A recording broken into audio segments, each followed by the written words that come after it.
and the narrative before the game and all the talk before the game was of Gatland's decision to call up a couple of players this morning, and 4 of them being Welsh, and just after the game 2 of them since being confirmed being Scottish. Obviously a lot of talk here that none of the Irish players got called up. I suppose Keith Earls has been in sensational form all season, and he's continued that in the Japanese tour.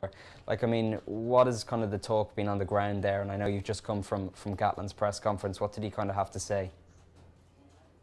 Yeah, he said he can understand the question marks, the concerns. He can understand if people are saying this devalues the lines. But his point, he just keeps coming back to it. I'm here to win a test series. And for him, flying these guys in from Australia, and the Welsh lads were already in New Zealand. They were actually here at the match today. They're here, they're ready to go into training. They're not going to be jet lagged.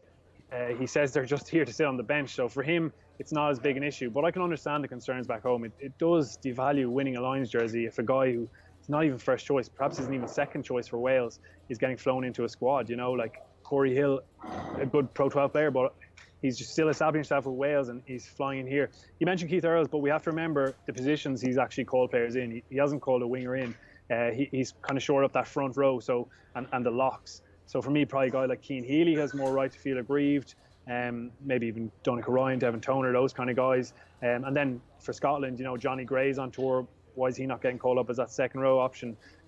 So you have to remember those positions that he wanted a bit of reinforcement in. He lost a back row in Ross Moriarty today, and didn't bring one in there. But look, I can definitely understand people's frustrations and the fact that, look, the Lions have been out here trying to win hearts and win minds in New Zealand and impress the locals. But you got to remember what's going on at home too. And for a lot of people, that move is really going to make them lose a bit of love for the Lions, I think. And I can definitely understand that. Yeah.